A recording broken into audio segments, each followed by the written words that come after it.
All right, there we go. It is August 31st, almost into September here. Hard to believe. How did we get here? It's been a great year so far. I keep thinking I should do the year-end deal early, but I know this year when I do it, it's going to kick butt because I've done a lot of stuff and moved the ball down the field. So gonna be exciting to look back on this year and see how it's all progressed. So let's see a couple things. I am going to Orlando to Perry's next AI event. That's coming up here in 2 weeks. So not next week, but the week after, I'll be doing this call from Orlando. So I don't know if that's cool or not. Might be in the middle of another hurricane. Who knows? Yeah. Time shall tell. But anyway, I'm excited to see what the progression that all the stuff that he's doing is coming along.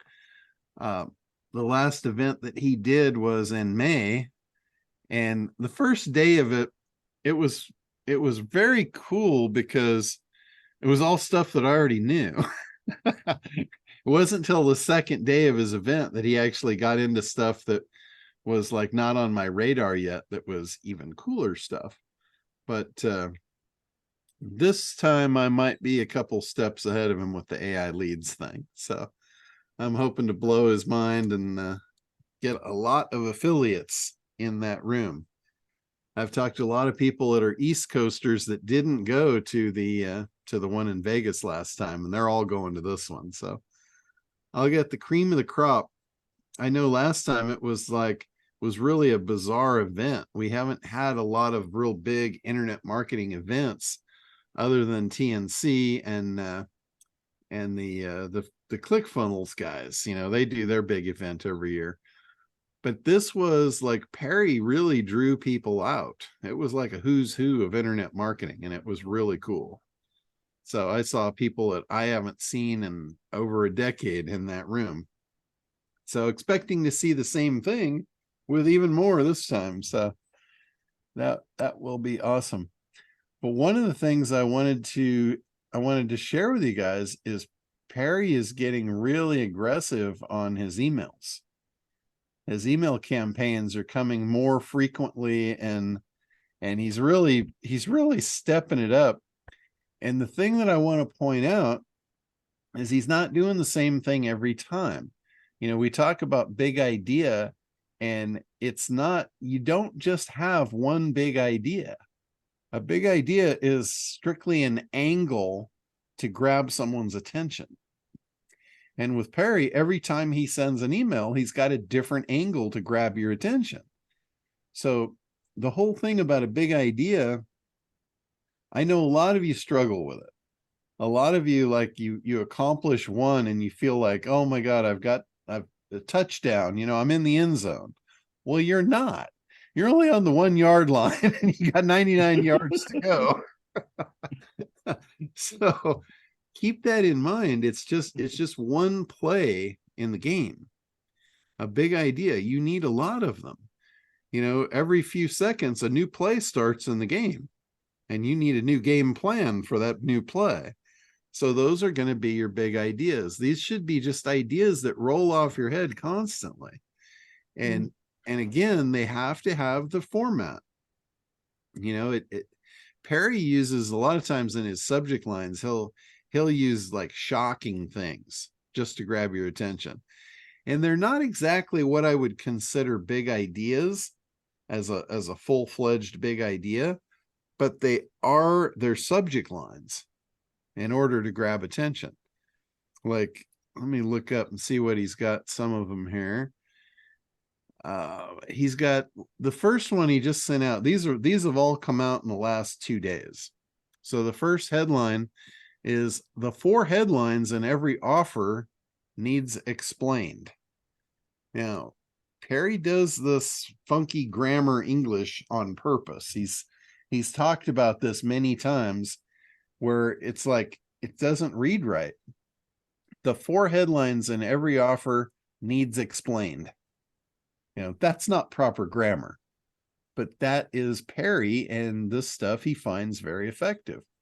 The next headline, or the next subject line rather, is how, and there's a little emoji icon of a chicken.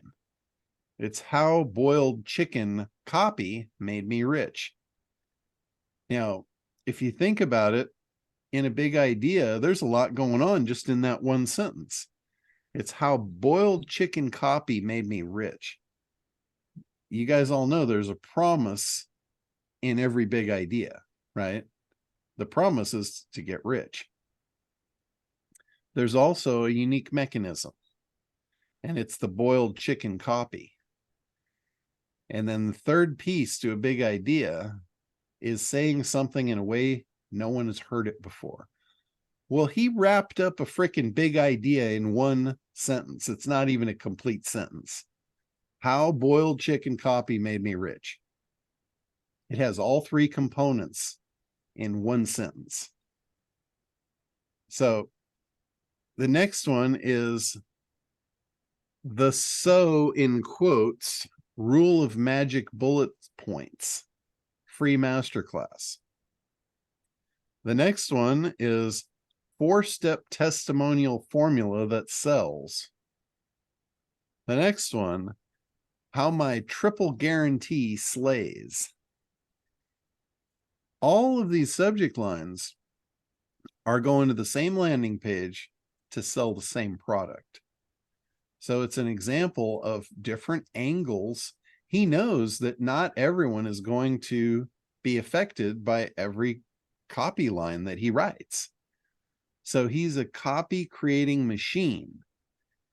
Now, he could be using, or rather, you could be using AI to churn these ideas. Like, you can give the AI, you can train the AI in what you're doing and say, hey, I need to write emails and I need subject lines that grab attention. Give me 10 subject lines that grab attention. They're not all going to be great, but it's a brainstorming idea machine. And that's what a lot of us need. I know I suck at blank page. Like, if you want me to write copy for you and you give me a blank page, I'm just going to sit there and look at it. Nothing's going to happen real fast. The only way that I do well with blank page is when I wake up in the morning. Usually when I wake up in the morning, for some reason, I've got ideas just rolling out of my head. And at that point, I usually grab my phone and start texting myself before I lose it.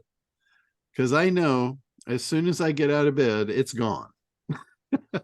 So I do that pretty regular. I make sure that my cell phone is sitting right there next to my bed so I can grab it in the morning if I've got good ideas. But there's, it's really difficult for me to, sit down and write copy from nothing.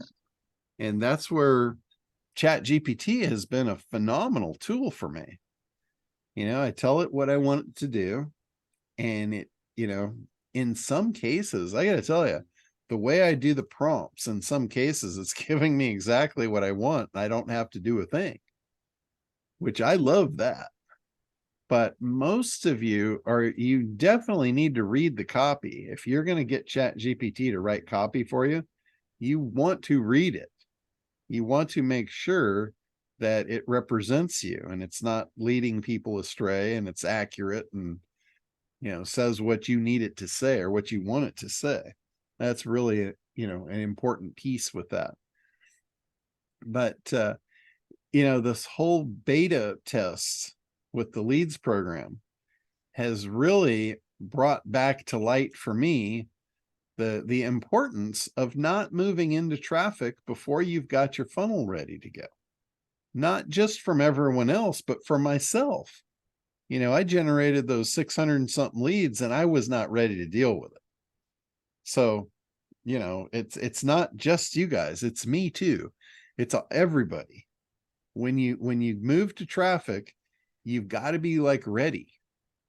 It's like, if they snap the football and your team is not ready, you're going to get pummeled.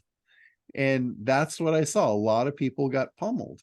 There's probably 4 or 5 people that are familiar with copy. They're familiar with cold email, and they've gotten pretty good results off of these leads.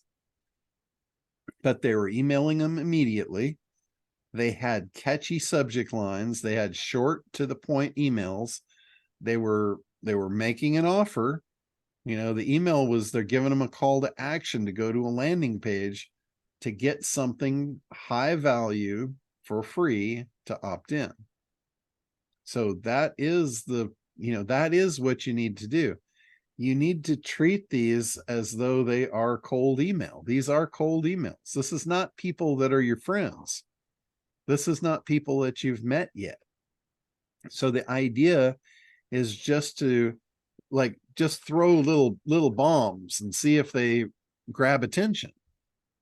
It's like, I tell everybody this, it's the same in the real world. If you go to a networking event, the most effective people I've ever seen at a networking event, they know exactly what to say before they walk away. They'll throw a little bomb and then they'll turn to walk away. And if you're interested, you will stop them from walking away, and they know that they have somebody that they need to talk to. Right? The least effective people I've seen at networking events just come out and throw up all over everybody. They want to tell them everything about themselves. They want to tell them everything that's going on. And the people that are there that are serious, they're there to do business. They know they've got an hour in this networking event, or 2 hours, or whatever it is. And their time is precious. They know if there's, 10 people they want to see in an hour, they've got 6 minutes apiece. And you're going to come up and think you're going to chew up 10 of those 6 minutes? You just wasted 2 of their 10 opportunities. And not only are they not going to be interested in what you have to say, they're going to be pissed because you were the thing getting in the way of what they wanted out of that event. I've seen it over and over and over. I've actually been to events with people to just observe what they're doing. They come back and they tell me, I went to an event, I talked to all these people and nobody was interested. So I've actually offered to go with them and just shadow them. I don't say anything. I just walk around behind them and just watch what they're doing. And it doesn't take me long to figure out where the problem is. And it's exactly that. This is where analysis comes in. If you're not honed in on exactly what's important to who you're talking to, you're not going to be very effective in any of your communications. You're not going to know what that thing is that you should say before you walk away. If you tickle on something that somebody really wants and then you go to walk away, that's like fishing. You put a beautiful bait in front of a fish and they're not excited to bite it until you move it. And then it gets away and they're like, oh shit, and they grab it. If you've ever watched anybody fishing, they're not just sitting there holding a rod waiting for something to happen. They're moving it around. They're putting action on that bait. So the fish thinks it's trying to get away. This is the same thing.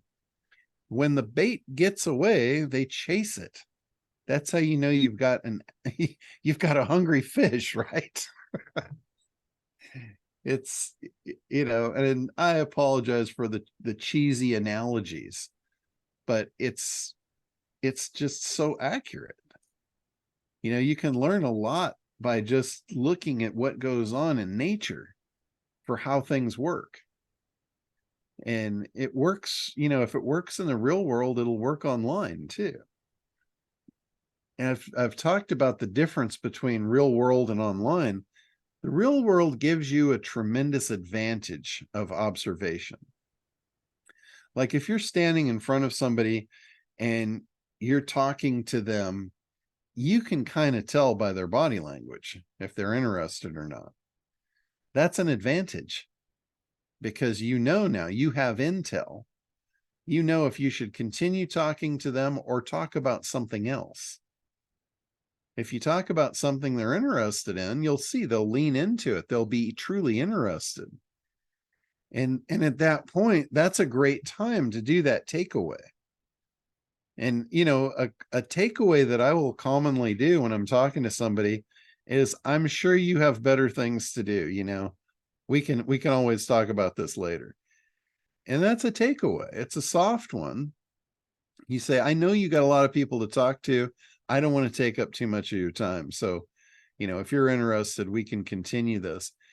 And they'll do probably one of three things. You'll get one of three reactions.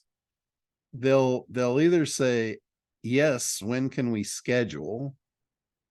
Or they'll just kind of say nothing and blow you off like, yeah, that sounds good. Yeah, that sounds good is a blow off if you don't know. And the other one is, no, I need to talk about that now. Let's continue this conversation. And if that's the case, you have a really good chance of locking up a deal right then and there. You really do. You can briefly describe the offer. They're interested already. You can describe the offer and say, does that sound like something you want to move forward with? And if they say no, then there's an objection. And again, this is in real life. You have an incredible advantage to cut through all the crap really quickly.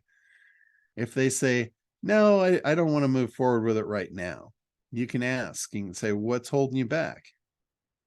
And you can get the objections, you can deal with them, you can eliminate them, and then reinstate the offer and say, now that you understand, would you like to move forward with that?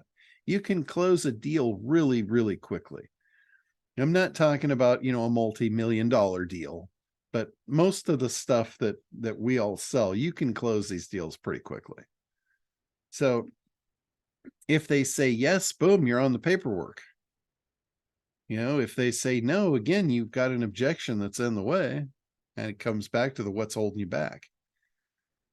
When you do enough of this, in whatever industry you're in, you'll start to figure out the audience. You'll start to figure out the crowd. It's like you're doing your own analysis.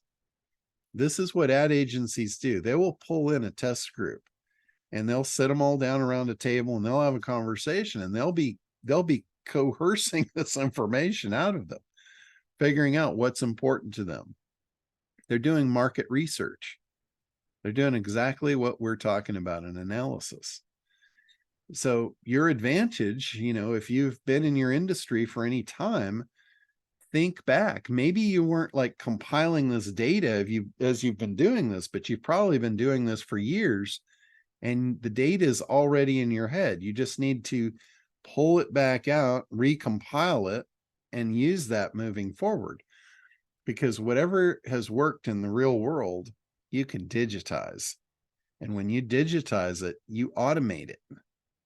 Automating your business and automating your life is, that is steps toward freedom. And I think that's what we're all here for. Is there anybody here not here for freedom? Ultimately, whatever that looks like to you, I don't think so. If you are, you're on the wrong call.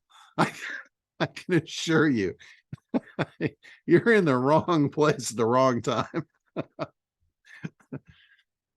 But that's what it's all about. It's all about automation. I know there's people that have not been on the call here for a couple of weeks. There's some updates that have been made as far as automation with Kartra. If any of you guys are interested in using Kartra for your automations, some of you already have it covered. So if that's the case, then this is irrelevant. But if you're looking for a tool to automate your marketing, I use Kartra. I've used it for years. I did a bunch of videos with Mr. McLean there, helping him set up his campaign. We started from scratch and we went through the whole thing. And I put all the videos up in line in the members area. It's under the I think it's under the resources tab, Kartra training. And it's a series of videos walking through every step of the process. And I've gotten really good feedback from a lot of people that have struggled with Kartra, and they love these trainings. So it's really simplified things for them. Kartra itself has a section, I think they call it the Kartranaut training, and they have training videos on everything inside the platform. But it's kind of like reading a white paper. If you can read a white paper and understand it, then you'll probably love it. If not, if that's not for you, then those trainings are pretty rough and pretty dry. It happens to be where I learned most of what I know about Kartra. I learned from those Kartranaut trainings, but I was going through when I needed them. Like I'd go through, if I needed something, I'd go to the Kartranaut training, I'd find the exact answer I was looking for, and then I would plug it in because I was ready for it. And I learned it very quickly by doing it that way. I know a lot of people are they don't think that way. They don't think the way I do. They don't operate the way I do. And that is perfectly fine. They just need the big picture. You know, they need to like be looking at the puzzle box, the picture on the puzzle box to put the puzzle together. I don't need the picture on the box. I can see it in my head. If I know what it's supposed to look like, I just do it. So, but these trainings, they give you more of the puzzle picture on the box to help you kind of wrap your head around what all the moving pieces are doing together. So that's a cool thing. There's a couple more videos that we're going to add to that. I've had a bunch of family in town, and this week has been kind of crazy. So I apologize for our delay on finishing that up, but there's like 1 or 2 videos that we still need to complete to just wrap that whole thing up. And then you guys basically have a template to follow through. This thing, we kind of did everything with it.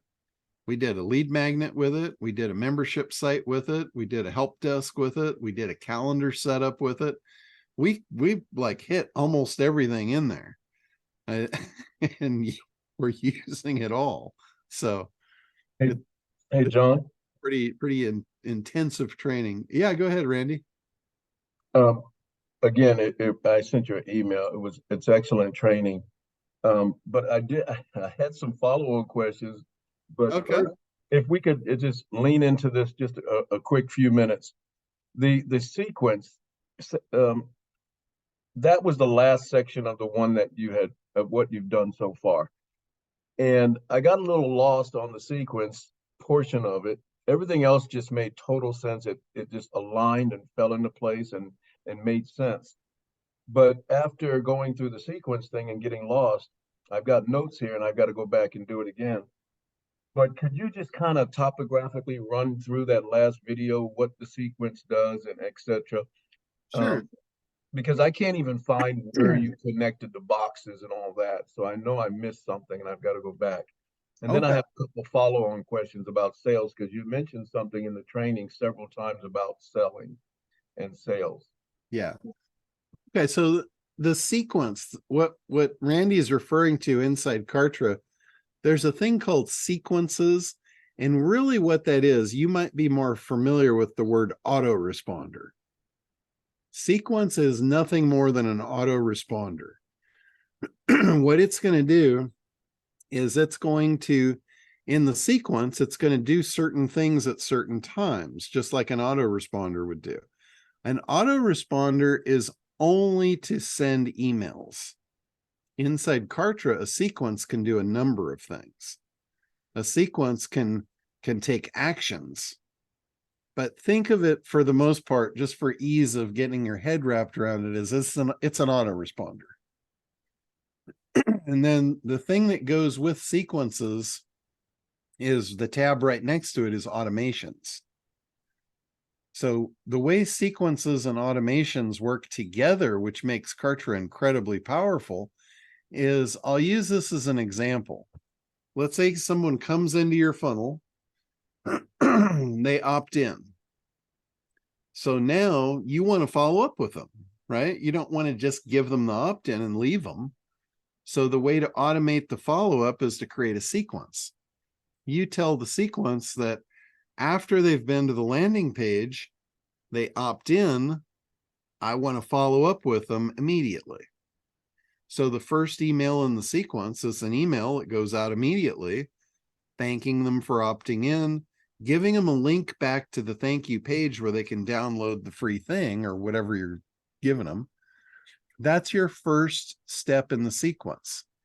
And then you can add another step. You can add a second step that says, tomorrow, I want to send them a follow-up email introducing them to the product or even a webinar or something else. Like I always give them something after I've given them the first thing I promised them. And in Chris's case, we did it immediately. When they go to opt in, they go to the download page, the thank you page to get the free thing. And we're doing what Frank Kern calls stacking the cool. It's cool that you gave them the free thing, but Frank likes to stack the cool and give them more than what they were promised. So in Chris's case, we're giving them the free PDF, and we're also saying, hey, this is going to help you, but I did a video. I pre-recorded a video. You can call it a webinar. You can call it just a pre-recorded video. It doesn't matter what you call it. You could say, hey, we did a webinar last week. We recorded it, and I'm going to give you free access to it. Now, the webinar or the video or whatever you want to call it, that's your sales presentation. So at the same time, you're giving them the free thing and you're offering a follow-up to help them even further, which is your sales presentation, which is going to deliver on the promise of what they really want. So second step in the sequence is sending them either the invite to that presentation or a reminder that it's there for them.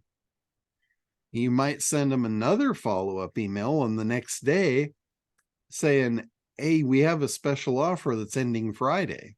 Want to make sure you're aware of it, because if you are interested in the benefit, the timeline benefit, this goes to the promise.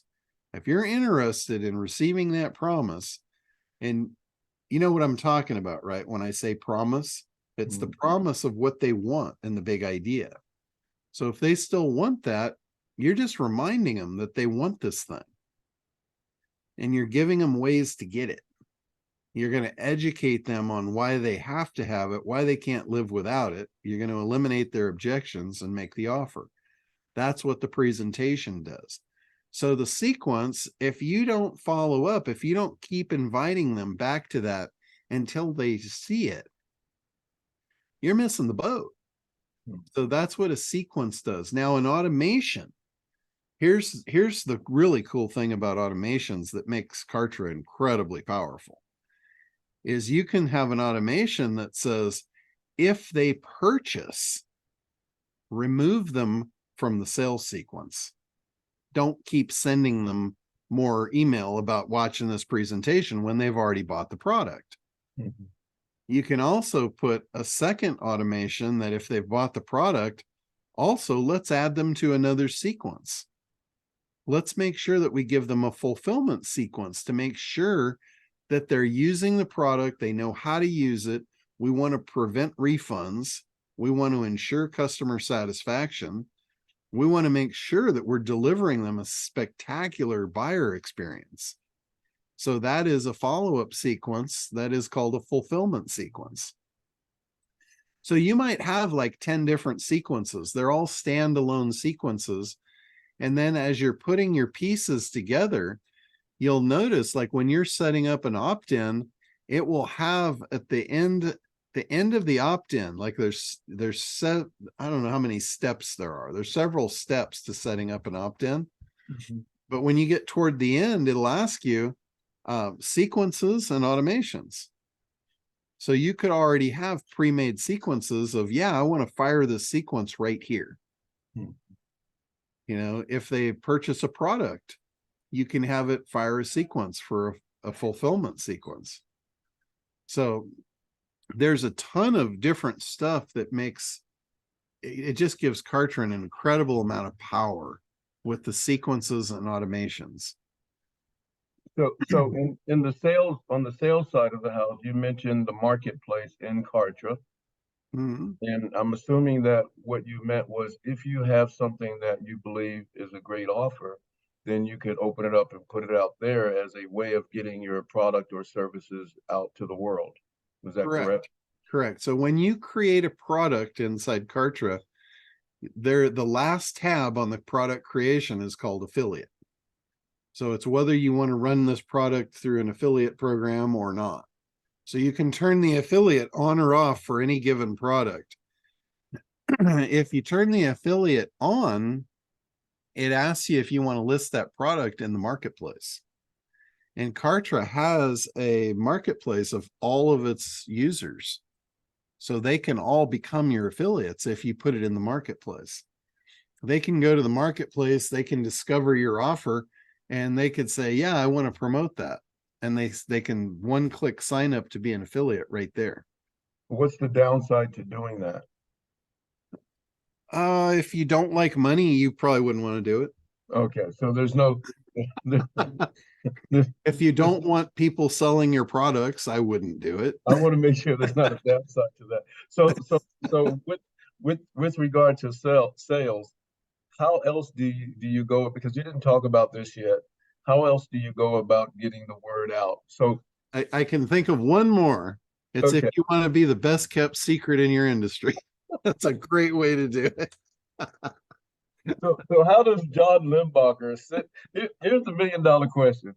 How does John Limbacher have an online business, create this monster selling machine, and not leave the house or the boat, and has that working 7 days a week? What are we missing? Because as we as we do this and get all these products and services lined up so they're all talking and working and flowing as you taught us in the videos, how does that work? It can't just be put it out in the marketplace and that's it. So there must be an awful lot of other things that John Limbacher is doing that are secret sauce things.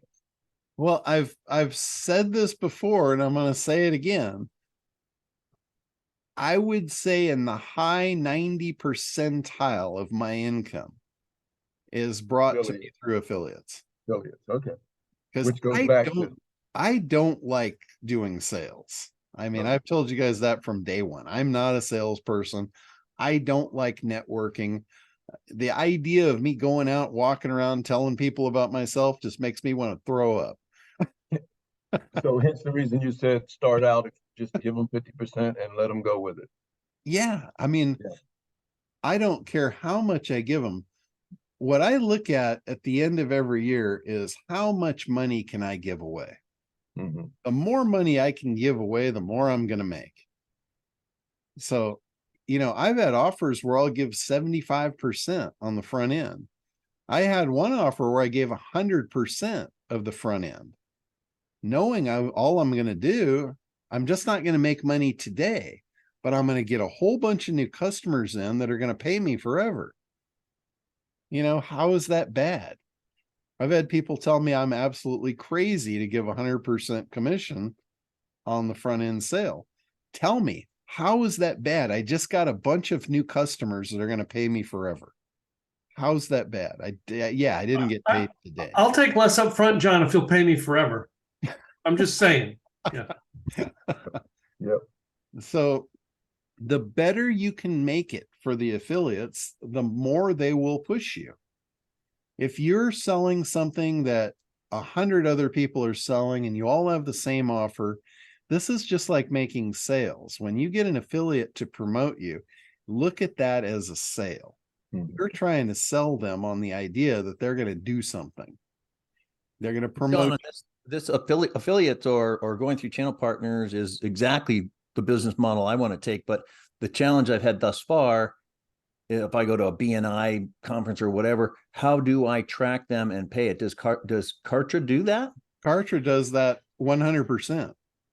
So when you set up your product inside Kartra, you open up the affiliate program and then you can have people sign up to sell your stuff. They get their own unique links to pass out. And when somebody comes through their link, it's completely tracked inside Kartra. So Oh, like at the end of the month, like tomorrow, the first of the month is always my favorite day, because I go into my Kartra account and I look at who am I going to pay today? And believe it or not, that's like one of my happiest days of the month is who am I going to pay today? And I know I can base my income on how much I'm paying those affiliates. Man, they should be, this should be spread all over, because, you know, partner stack it charges an arm and a leg for that kind of thing. And every CRM that I've compared, like I'm looking, they don't have an affiliate tracking program. So I'll dive all over that after this meeting. Yeah, Yeah, and Kartra is absolutely built right into the program. And Every- this, and I gotta tell you, this training that John, I'm just not a techie. I was able to follow all the way up to the sequence thing, and Nick's or Chris's the product he was using was perfect. But here's another question. Chris had a membership. That was a membership that you set up, right? Mhm. Yeah. So let's say you have a membership site, so to speak, but yet I'm also looking at another type of membership, but it doesn't matter because as long as you set it up this same way, they work independently, right? So if it's a different product but a membership, and you have two memberships but they're different products, you could have 15 different memberships. I'm Yeah. guessing. Exactly. You can actually have different levels in each membership. Yeah, that I got. Like Kartra will allow you to have 4 different levels. So So if you could if you have take if you free take that, level, uh-huh. you could have like a starter level, you could have a pro level, and you could have a, you know, an agency level.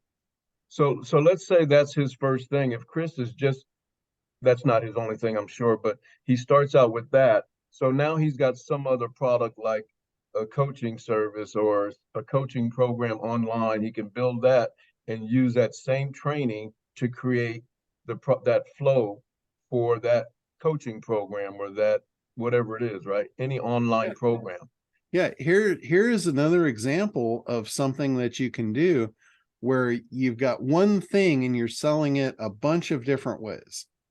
Like my ongoing thing is this support call. You know, this call supports all the products that I sell. You could have come to me for Kartra, you could have come to me from ACT, you could come to me from just about any direction. And whatever you purchase from me, I'm gonna typically roll you into this as an ongoing thing for support and mentorship. Mhm. You don't have to take it.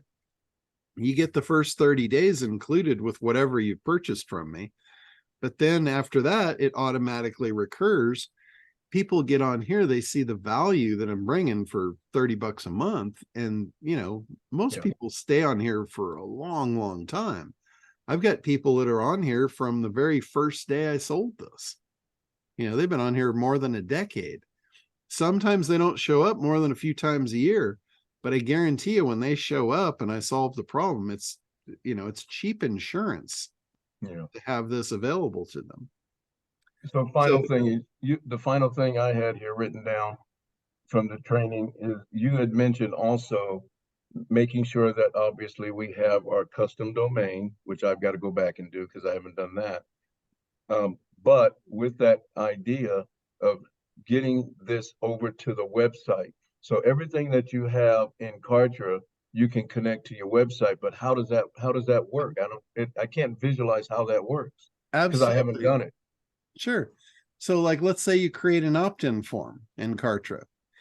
When you go to publish that opt-in form in Kartra, it'll give you some options of how you want to use it. It can give you a link to it. It can give you a JavaScript that you can put on your site to create a button. Like I have Kartra buttons all over my site. I just create the button in Kartra and then I just put the code on my site and the button appears. You can do the same thing with the calendar. You can get the JavaScript for the calendar and you can plug it right into your website if you want to. So if You you're could not a do- techie, if you're not a techie though, and you've never done that, who do you go to for that? Well, I actually have a training for people that are using WordPress, Mhm. and all the sites that I do, I build them in Beaver Builder. So it's Right. as easy to use as Kartra. And I've, I mean, I can show you in there how to paste that code in, and Okay. that's all you really need to know. You don't need to be techie. Okay. None of the stuff I've ever shown you guys is techie, I don't think. It's for the most part, you have something generate a code and you paste it in. I That's think it's that just the is, process of how do you get it over there? That's what I was. yeah, no, I can show you that inside of WordPress, inside the Beaver Builder. It's copy and paste. Okay. It's just a matter of knowing where to put it. You in Beaver Builder, you know how you have the toolbox and you can drag different items on. You just drag an HTML box over and you paste the code into the HTML box. It's literally that simple. Just seeing it one per three. Yeah. Okay. Yeah, for if you guys want a help desk, like you'll notice on my site, I have a help desk. That's my Kartra help desk, and the icon hovers over the page. So no matter what page you're on in my site, the little help desk button is hovering on the bottom right side of the page. I did that again, used Kartra to create the help desk.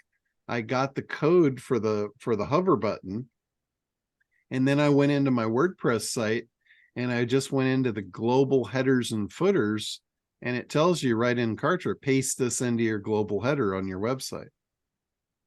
Paste it in and the button appears, and again, it's like magic. There's no techie. It's just the magic wand. So it's pretty easy stuff. Got it. You'll notice with me, I don't do stuff that's hard. I don't like hard. If it's hard, it's not for me. So almost everything that I do and show you guys is the easy way. If there's an easy way, you damn sure I'm going to find it. And, and I just, So this is why you told us to put that. It's smart to put the help button in, because I'm looking at the website, your website, and it says need help. And then if you click that, that's where you can choose whether you want a phone contact or new, ticket. And okay. Yeah. I have a bunch of different software. I've been busy with other stuff, but I've been in process with a bunch of different AI software. And pretty soon I'm going to be releasing that stuff. One of the software widgets I've got that you guys will get access to, it's basically an AI chat bot. And you can put the chat on your site. And when people have questions, the reason I hated these things before is you have to monitor it. Somebody doesn't want to chat with you tomorrow. If they pull up a chat window like this will increase your sales. If you put this chat bot on your sales page, most people will bug out of a sales page because they have a question that wasn't answered. So they just bug out. But if you have a chat window sitting there saying, hey, can I answer any questions?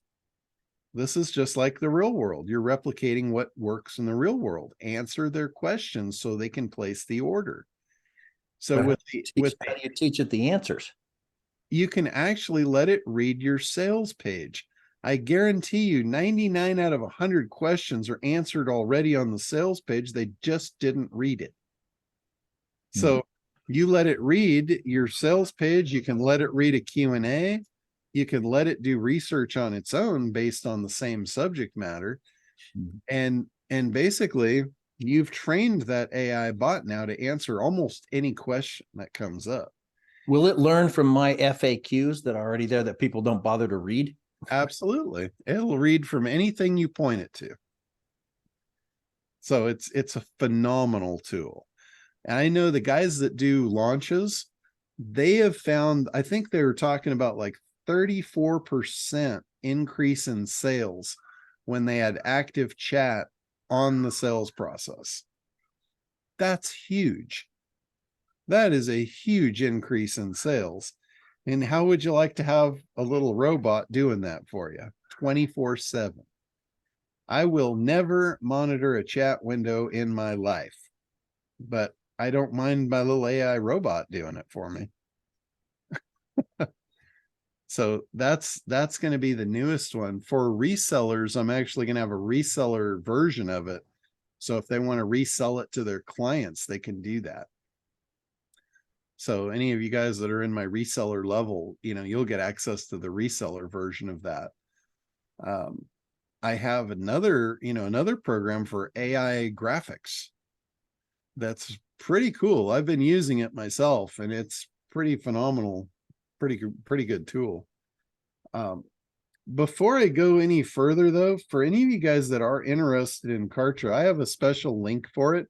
It is an affiliate link, but it's more than just my affiliate link. It's a special deal that Kartra has given me access to give you 90 days of a trial on Kartra. So if any of you guys want that, I just put it in the chat. It's internetdominators.com/90-day Kartra.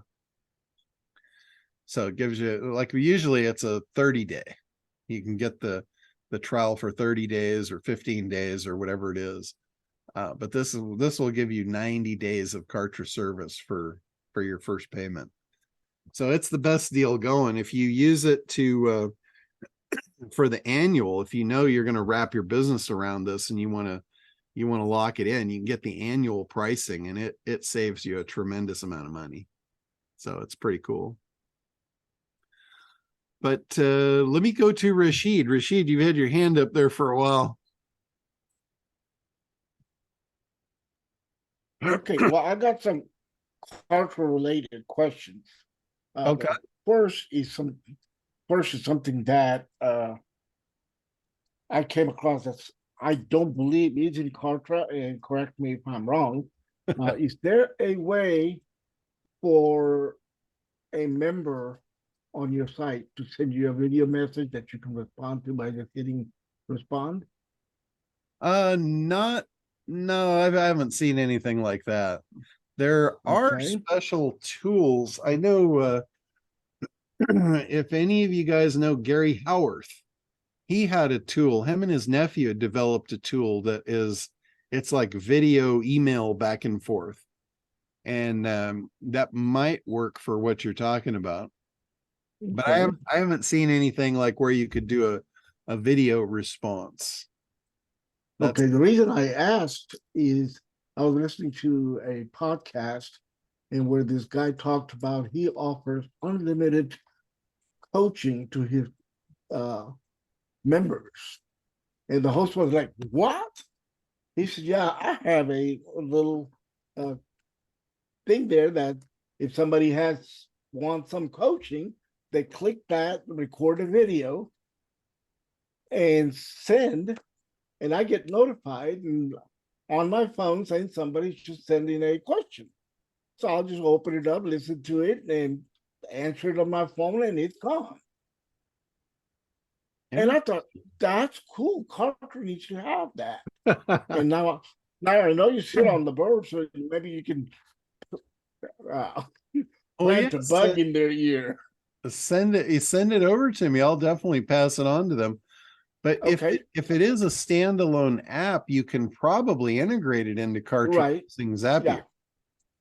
Okay. Okay. Do that with I do that today with Loom. Loom. I don't know if any of you guys use Loom videos, but rather than typing out a response to somebody or having to pick up the phone and call them, go through all of the how you doing, how's the weather in Toledo, whatever. And instead, I can just answer hey, got your email, got your question. Here you go. Here, go here, go here. Check that and watch this video.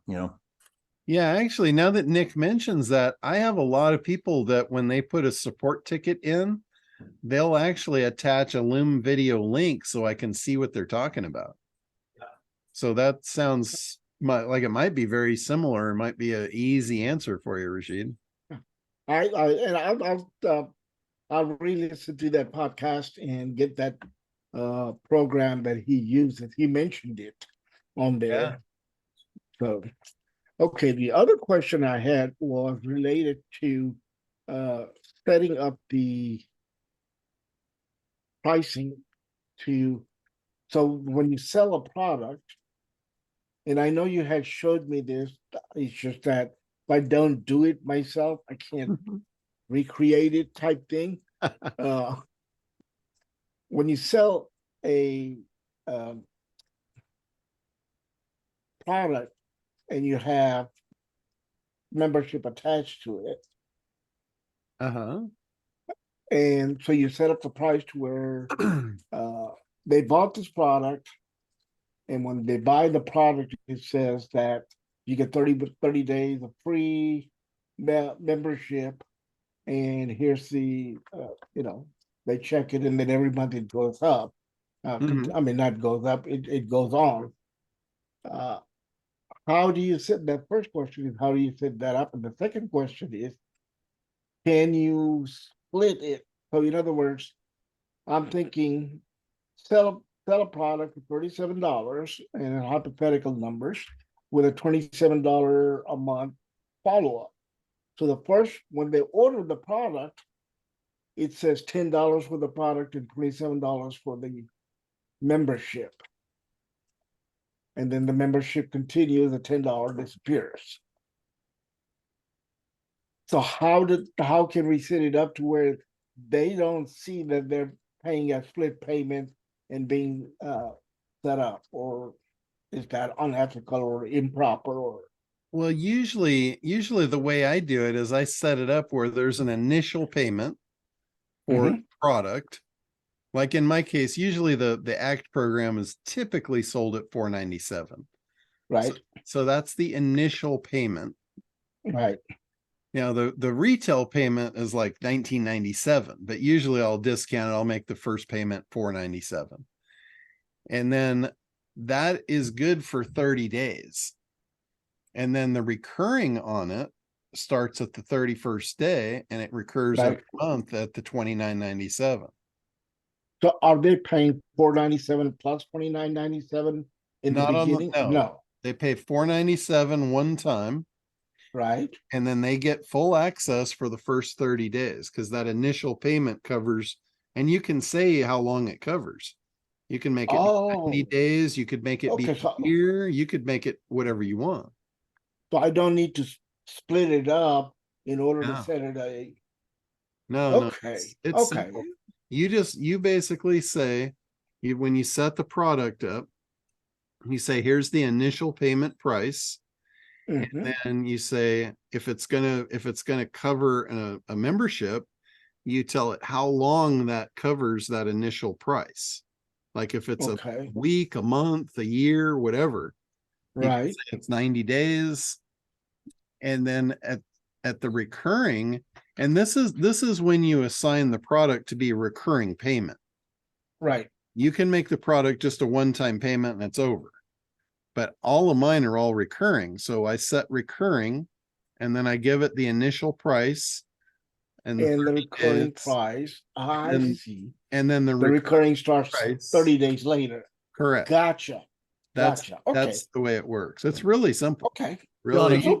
are you doing that through a payment processor like authorize.net or? Yes. And inside Kartra, you can set any payment processor you want.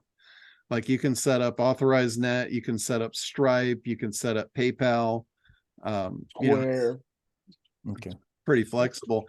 And then again, when you set up the product, you will select which payment processor you want to use. Like for instance, I have 3 different separate businesses. So I have 3 different authorized.net accounts because I want to separate the money into those different businesses for accounting purposes. So when I set up the product, I select which account that I want that money to go into that bank account. So it's very, very flexible. And in some cases you might want money to go into a Stripe account. We're actually using Stripe for our next product launch, which is going to be the AI Leads program, because Stripe has a really cool integrated split pay. So what happens is I can pay the data center out of the Stripe account. So when somebody purchases a lead from me, that Stripe can send the money to pay for the lead and then send me the profit into my account. So it's awesome. So I'll be using Stripe to sell the AI Leads programs. so you can set up the Stripe for the Kartra if you wanted to pay your affiliate immediately. You can do that. Yeah, yeah, you can do all kinds of stuff in Kartra. Okay, Yeah, so Stripe is really like, flexible. so Yeah.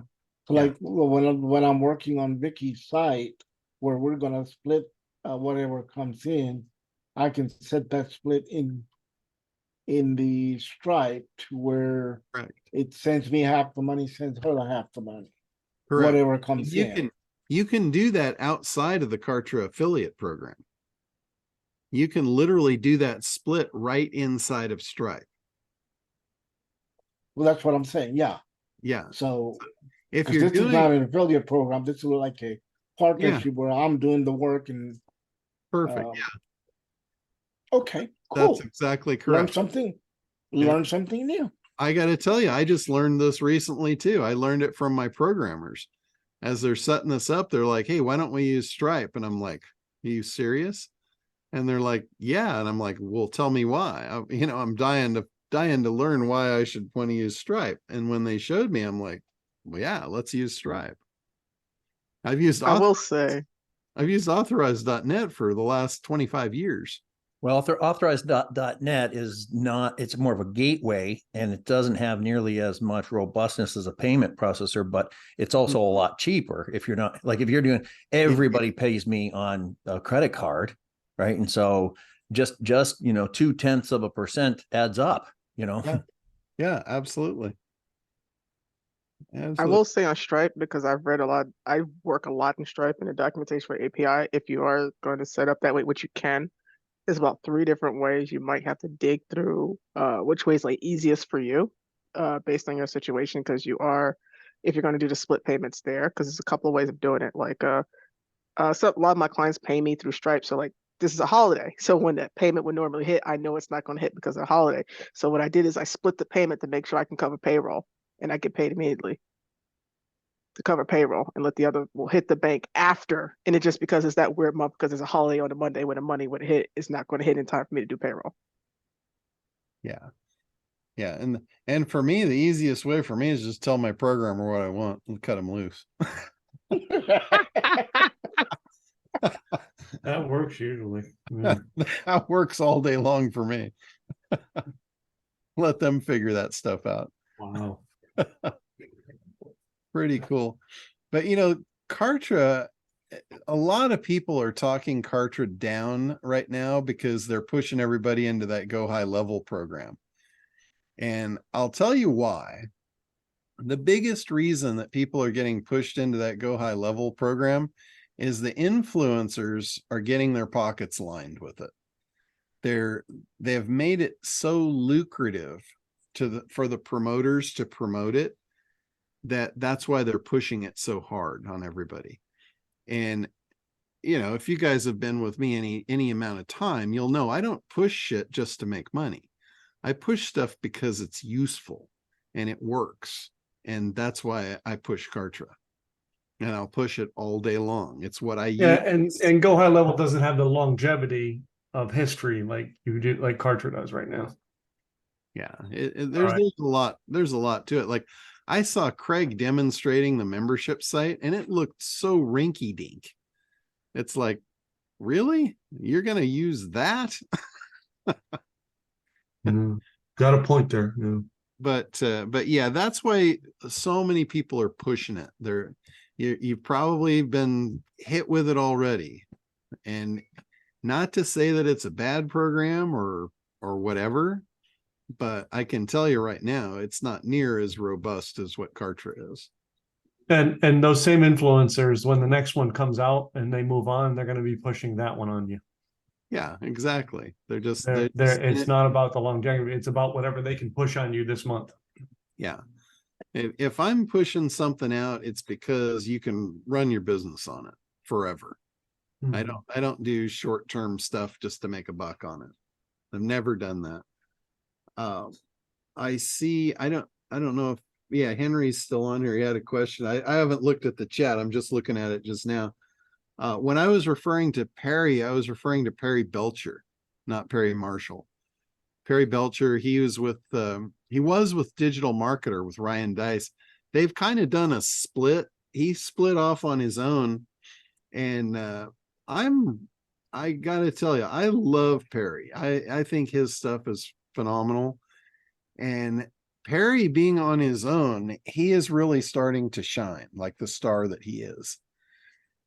When he was with the other group, they kind of kept him in the background. He was kind of like their secret weapon, but they never really let him shine. And him being out on his own now, he's shining and he's awesome. So that's Perry Belcher. John, there's a bigger problem with Go High Level than most people understand. It's on a structural level. Mhm.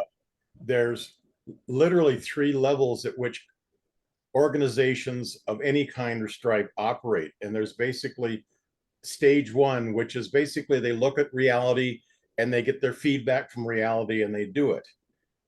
But when you're in stage 1, it gets tiresome looking at reality all the time. So you create some observations and conclusions and rules. We call them OCRs.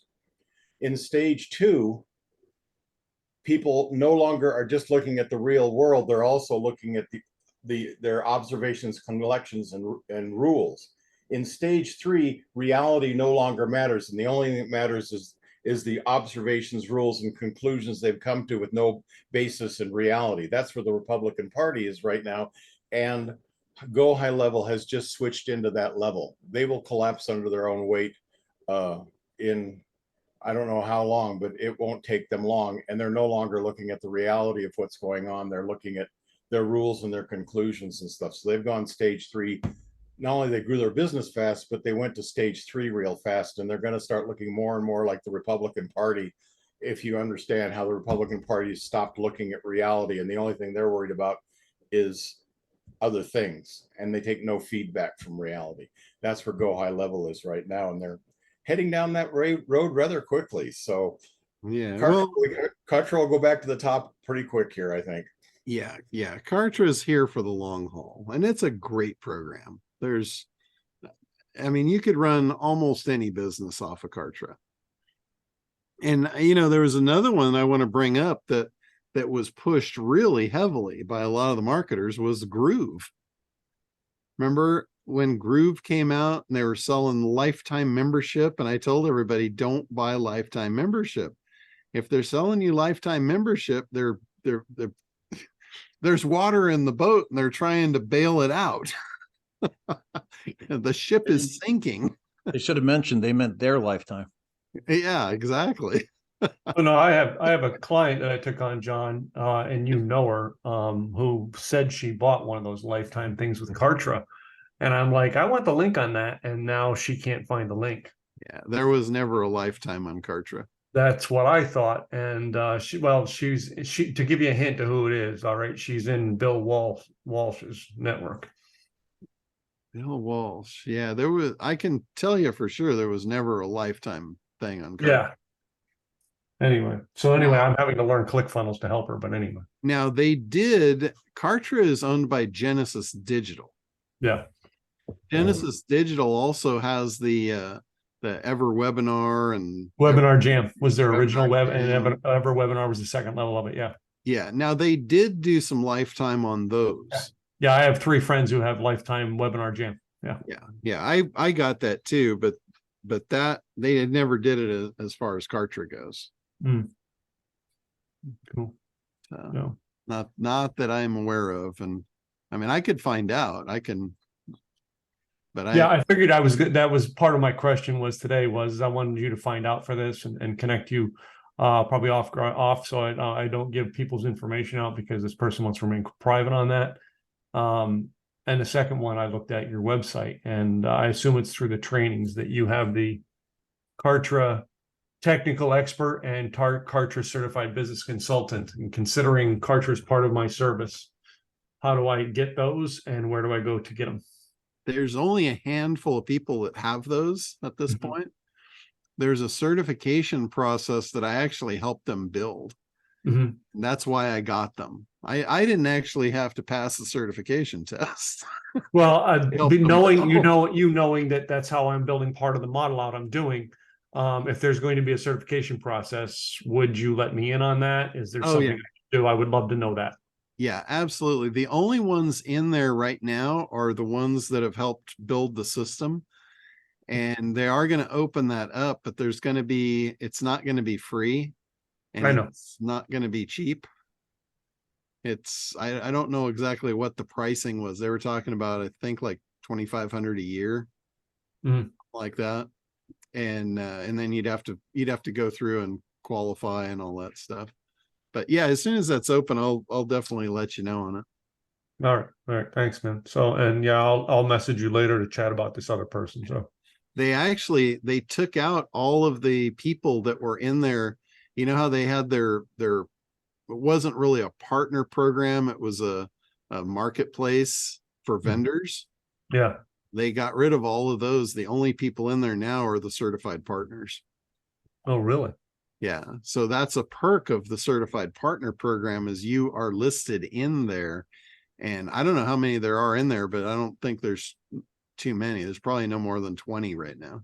So the marketplace, as far as like every time I put up a new product at gaming, do you want to advertise this in marketplace with affiliates? They took that away, or Let me see if I can find where that is. because like, yeah, like I mean, I've got a ton of affiliates on my program. They haven't done anything, but a ton of them who, I think that's how they found me, was the marketplace, because I have some pretty good payouts. Oh, okay. I see it here. I'll share. Hey, Tim, Yeah. I found it, the whole Kartranaut training program. There's a flow chart.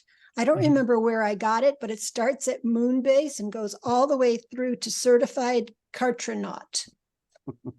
Oh, really? Yeah, so if I can find it again, I'll send it to you and to John. So John doesn't have to dig for it either. You know, I know where it is. The certified Kartranauts isn't really a certification. It's just their way of like creating badges for the members of here at this level. Sure. But it's not actually. So if you go up here, when you're logged into Kartra, if you go up to the certified partners, Mhm. you click on the certified partners, and now they've got them in here. So these Oh, are, they have a button to click to become one. There you go. yeah, look at this guy. I don't know who that guy is. He looks, I wouldn't trust him, man. He looks kind of sketchy.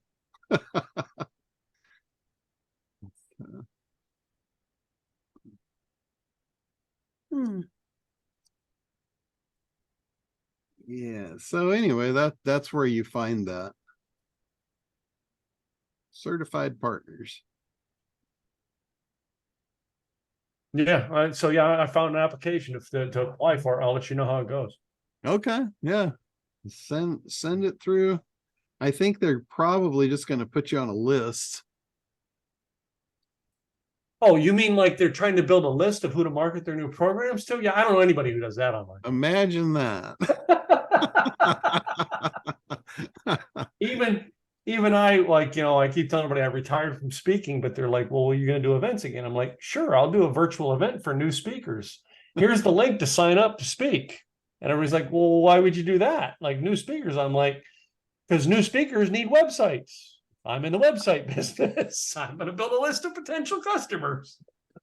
It was really interesting. Kartra did a thing out here. I think it was in San Diego. This was a couple of weeks ago, and it was like a party for their top affiliates. Mhm. And their top affiliates all came out, and I know Caitlin was over from London, and they came in from everywhere. And I had offered up to use the boat to take like the top, like the top 1% of the affiliates out on the boat as a special perk. And they loved the idea, took me up on it. And it was interesting listening to the difference between the affiliates and the people that were involved in Kartra. Like the Kartra people, I got to sit up on the bridge with a couple of them and talk for quite some time. Like AJ, he runs the affiliate program for Kartra. Mm-hmm. And it's really interesting, the fabric that they're cut from. The affiliates are cut from a totally different cloth. They think differently, they act differently. they're much more short term. They don't have long-term vision. Mhm. And the ones that I was talking to, like from the company, the conversations were really interesting. You know, it was like one conversation came up about investing, like what people are doing with their money and all that. And the affiliates, they like, invest, what's that? It's like, you know, they are just one step away from disaster. It's crazy. They're so Yeah. short term thinking. That's I reframed those people who stayed in my mastermind. I reframed my mastermind to put investment in there. And even with the new company, every sale, there's a portion of it that goes in investment, not just for investing to have other ways to make money, but investing so that there's money there as I want to develop other parts of the company. There's money there to develop it.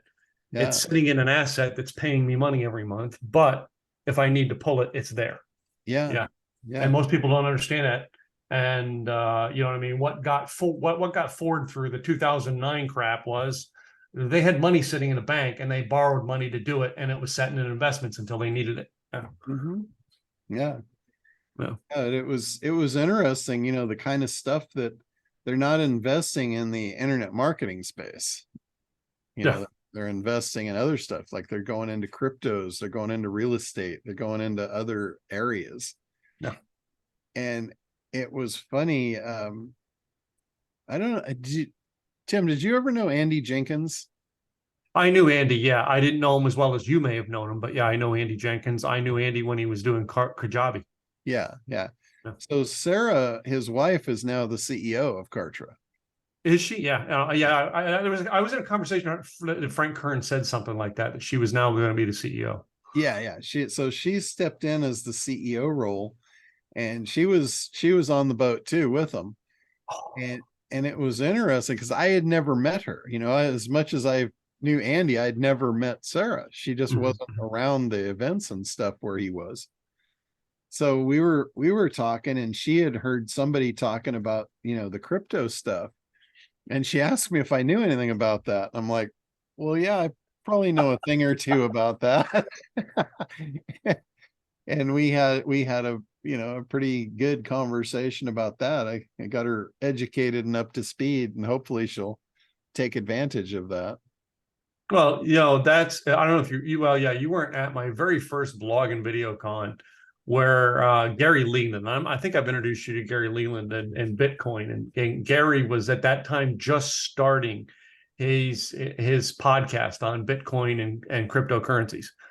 And now he runs this big conference, BitBlock Boom. He's like a legendary podcaster in the crypto space and everything.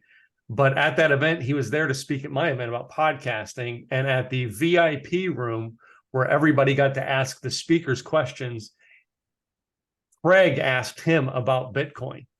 And that directed 60% of the conversation in the VIP room at my event was crypto at a blogging event. Yes. Yeah.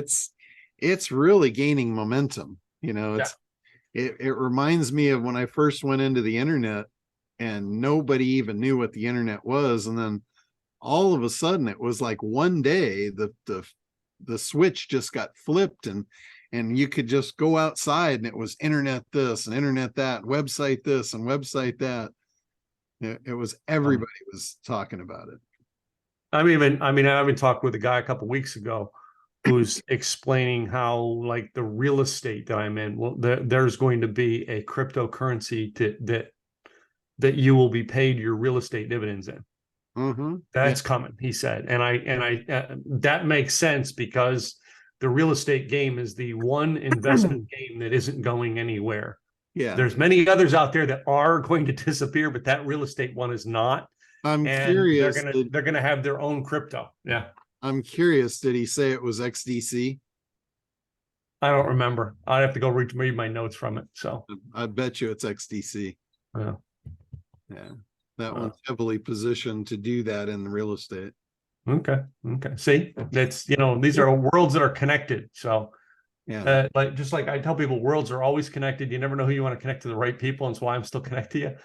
I was at I'm at my Thursday morning networking group that I go to, and there's one lady in there who she works for, I'm just going to say the company, it's a digital marketing agency company, right? And the only thing she's got now that I go there and I'm the website design seat is standing up, well, SEO, we guarantee you #1 spot on Google. And I'm like, one of my customers is there, comes up and goes, can you do that? And I'm like, well, as a matter of fact, I'm on with one of the oldest experts in SEO. I'm actually going to be on a call with him later today. And he's the one who says, when they give you that promise, run. Yeah. Grab your wallet first and then run. Run. Yes. And I'm like, and I just go to, thank you very much for helping me get more of your business, because I've taken 3 customers away from her in the 4 months that I've been in business. Yeah. That's great. John, how does that square with the site pops? You're guaranteeing them page 1 in 90 days. So doesn't that counter what you're actually? Yeah, but that's not his sales pitch. I'm going to get you #1. I guarantee you #1 on Google. He's guaranteeing you will be much higher ranked, is I think how you phrase it, ain't it, John? Yeah, what I'm doing there, that's a marketing pitch for sure. But what it's basically to eliminate the objections and reverse the risk. Yeah. Putting the risk. So it's a guarantee built into an offer. But the way the guarantee actually reads is, we guarantee that we're going to move the needle for you. We guarantee it. The guarantee on the moving of the needle is we'll have at least one of your keywords into the top 10 in 90 days. And if we don't, we'll continue the service without charging you for up to a year until we do. I want to do that for the website company, John. I think and you probably tell me which link to go for. I want to try Site Pop out on that. Yeah. And here's the math behind it. The math totally makes sense. You cannot lose, because it's not a money back guarantee. It's a performance guarantee. So when we sell Site Pop to the agency owners, it's costing them $4 a month per site. Okay. So that's their cost. So basically, if you take $4 a month times a year, that's $48. That's your exposure. When you got your client paying you, they're paying you at least $97 a month for 3 months. So you've collected $300. If you have to give them the service for free for the next year, you've got $50 costs. So there's no risk whatsoever on the agency owner to give that guarantee. It's a brilliantly crafted offer all the way around. It's a win-win for everyone. And John, was that part of the ones that you were saying that I could talk with you in reseller white label type program if I join that program? Yeah. All right. And I'm just going to get on your calendar again. We need to do that. Yeah. Again, John's going to sell Tim more things. Yes, ladies and gentlemen. But that means Tim's going to make more money. Yeah. Well, that's it. I don't sell you anything unless you're going to make money.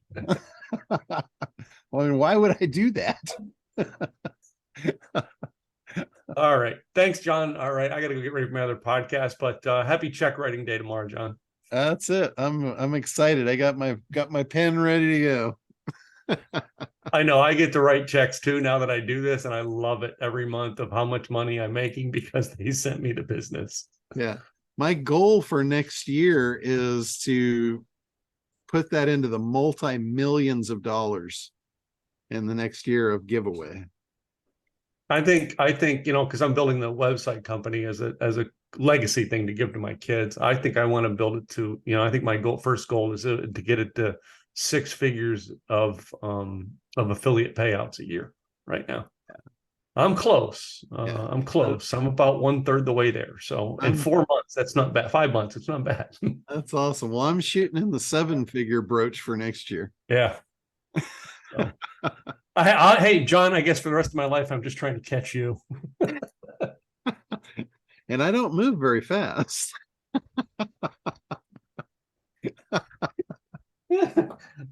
Thanks, John. I don't move very fast, but I take big steps.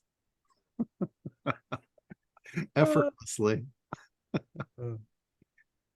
All right. Anybody else got anything you want me to cover specifically? Or I have something to Um, contribute if you want. okay, sure, go for it, Okay, Greg. you're talking about certification about Kartra and the partners. I was just at a conference this morning, and the U.S. Bank has also a thing called certification. Now, this certification it puts you into government contracts at all levels, from city all the way up to national. And U.S. Bank is offering to help you get certified for free and pay your certification for the next 3 years. So I can share the screen real quick and show what's like to get the process started. Would that be okay? Sure. Yeah, you could do that. I So let wonder me go.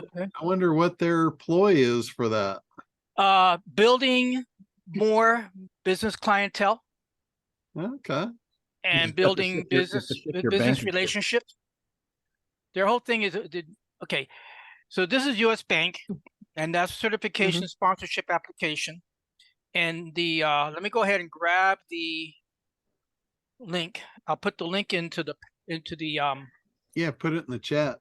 absolutely. So then this way you guys can follow up on your own, but I'll explain briefly what it's all about. There's the link. Okay, so what's going on here in LA is a big push for companies to become certified to do business with the government.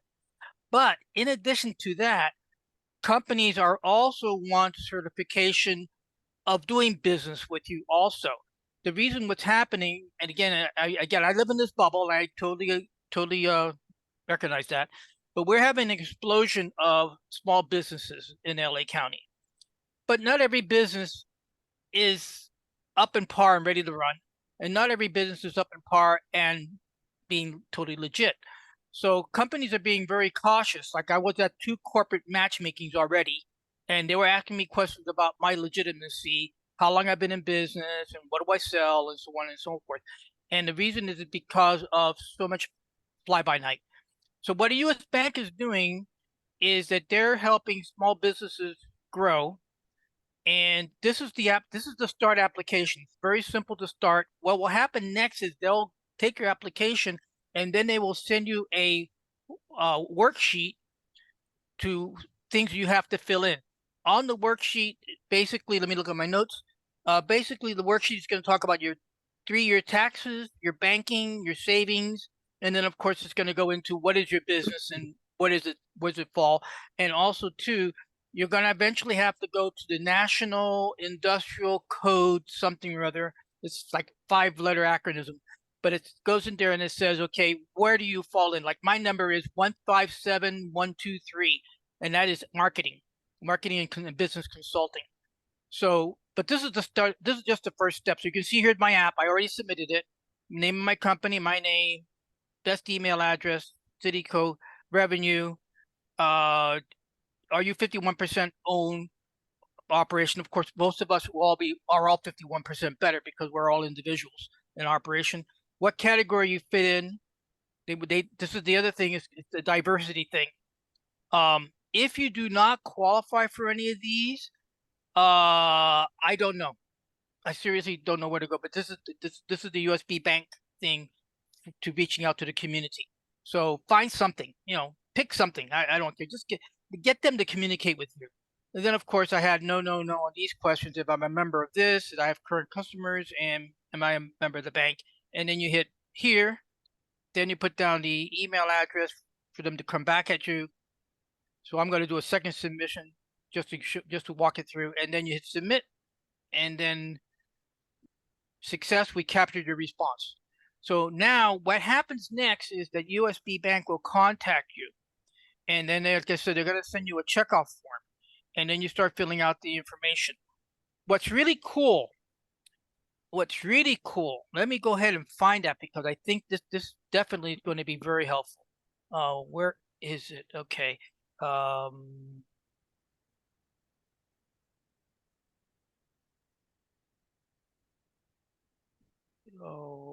Oh, there she is, Donna Ruff. Donna Ruff is the rep, and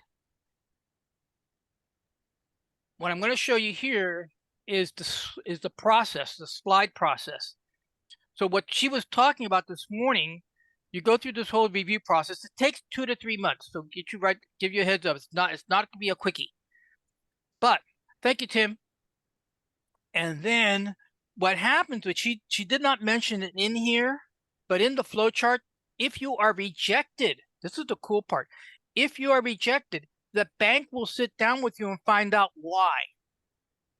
And if it's fixable, then they resubmit your application. So at the end of the process, you end up getting a certification. Now the certification is being sponsored by the bank, but it's being issued by a thing called something clearinghouse. There's an actual organization, the trade organization, something clearinghouse, that takes all these certifications. So the end result is now you become a certified vendor. Once you are a certified vendor, when you go to there are lots of other certifications that will put you in line to do business with that agency. Like I'm shooting for the California Transportation. I already been invited a year ago. I was invited by the transportation company to get myself certified. I messed up and dropped the ball, but I have to get back on it because Caltrans was interested in the crowd targeting product that I have. The LA County is interested in the crowd targeting product also. And then Mr. Plummer, he's one of the representatives of the county. He oversees 5 agencies. There's 40 agencies in LA County. So each one has a buying agent. And that buying agent that reports to the director. The director of one director I know by name is Mr. Plummer. And Mr. Plummer at a panel was asked the question, what does the county buy? And Mr. Plummer says, it's a lot easier if I go this way. What does the county does not buy? We do not buy gambling equipment. We do not buy liquor. And we do not buy illegal drugs. Everything else we buy. So if you're a consulting company, you got to go to get registered with the county. Then you go to their bidding window and see if they're looking for a consultant at that particular time. If you're doing whatever your specialty is, according to Mr. Plummer, the county is going to be doing it. The same thing with GSA. GSA is the General Service Association agency for the federal government. Our local rep here, his name is Andrew Gwynn, and he said the same thing, is that the federal government buys everything. Everything. So whatever you're selling, they're going to be in the market to buy. The question is, are you going to be, number one, certified? If you're not certified, you're not going to be able to make a bid. You could make a bid at the open window if it goes to the open window, but you're not going to be in the first tier because you're not certified. Once you're certified, then you're in the first tier and you get the first offer. Then after that, it's Rashid, be well. So the bottom line is that I'm going through this whole thing. I am stumbling it. I'm gonna be truthfully honest with you. But what has really been eye-opening is that when I talk about that I'm in the process of getting certified, I get people's attention. And here's why. It's the same thing as a licensed contractor. The person walks around with a card and says, I'm a licensed contractor. Well, they even encourage, Donna Ruff this morning in this process, she said, once you get certified, put it on your business card that you are a certified vendor. That is going to open up doors because you're going to get invited to other high-end level mixers and get-togethers and conferences where you're going to be selling B2B. So it's not just government certification, but it's also certification to big companies saying, hey, I have been legitimized. So therefore I am safe and trusted to do business. So that's my thing. My contribution for this morning. How to turn the volume off here. Oh, I know. And if anybody want to ask any questions, John, you're moderating. You want to? Oh, Chris, John, what do you want? Thanks, Gregory, for bringing that up. I have a question. Is that just for? Do you get a sense that's just for physical products, or no? Well, I mean, but like, what about courses? Like again, like I can answer that. I'm a federal contractor, so I can answer those questions for you. Okay. So I am certified in the government. So I see what they're doing, but that's actually is another step to it that they're not doing because I understand how they're. So if you want to do federal contracts, your company has to be in SAM. So that's the federal registration. You could sell everything. The government buys courses. They had a contract that went out for $250,000 for something that for someone to help them set up not G help them set up MailChimp for the national libraries. And only one person bid on it, so they got the contract automatically. So they buy everything. The military usually asks for teachers to build. They ask for someone to help them put an online course together. Like they sell everything. So if you could build a course, if you can be like, hey, you have Kartra, you're an affiliate, you could bid and get a contract and just make sure it meets their security protocols and build the course for them in Kartra and have the government pay you every single year. And you determine what you set the price to. So there are companies that got smart enough to actually do that. So the federal government buys everything because they can't buy direct. But in order to be able to take a federal contract, you have to be in SAM to register. Now, in terms of whether it's minority or women-owned business or disabled veteran or veteran-owned businesses, that depends. So one of my companies, I am the owner of the business. I'm 51% owner or more in the business. On other companies, I am owner of the business. I haven't gone through the rest of the certification with the SBA. SBA is the only body federally that can register you as a veteran-owned or minority woman-owned business or woman-owned business. So what happens is if you have a wife, the wife becomes 51% owner, you register the company, and then you turn around and get the contracts. So that's what the games that a lot of people play. And Boom. you know, they win. And they win a lot of money. But like imagine you're an affiliate for Kartra, you sell Kartra to some division in the government, and you every year get paid. Because if they don't pay you, Kartra go away. Hey, Lauren, can I ask you 2 follow-up questions? Yeah, sure. Number 1, would you like to marry me? I ain't never got a problem like this. I gotta turn on my mic. I'm laughing too hard. It's funny. Most of the time, you have to give them 51% of your business when you're getting divorced. Oh, see, I want to get that. I want to get that out of the way right up front. We're going places, baby. You and me. Well, yeah, I mean, I don't care. Like, for instance, I have like what happens in the government contract game, and this does happen state to state. State to state is just sticky because every state has their own version of you have to register for me, which is a pain in the butt. Right. But so I have a friend. He's a white guy. He owns his company. He doesn't qualify for that, but he's a government contractor. He emails me, hey, Lauren, I have this contract. I want you to bid for it because you're a minority owned business. So if I don't get the contract, you get the contract. I'll just sub under you. You be the prime and I'll give you a piece. It doesn't matter if I'm not the one with the skill set. I'm the middleman. So you don't have to be the one with the skill set doing the work. You just have to find someone who will do the work. So we play those games. I'm like, all right, there's a contract. You want me to bid on it? Or let's say AT&T is bidding on a contract and they got all the money in the world to bid on a contract and win. So 6 of us small business owners will purposely put in for that contract. So in AT&T wins, we turn around and say, hey, AT&T cheated. The government's supposed to give a percentage to small businesses, and then we knock AT&T out the game. We did that with Microsoft, and then whoever won it, everybody subs under. It's like playing chess. I see. Well, that's again all great strategies. I really appreciate you sharing that.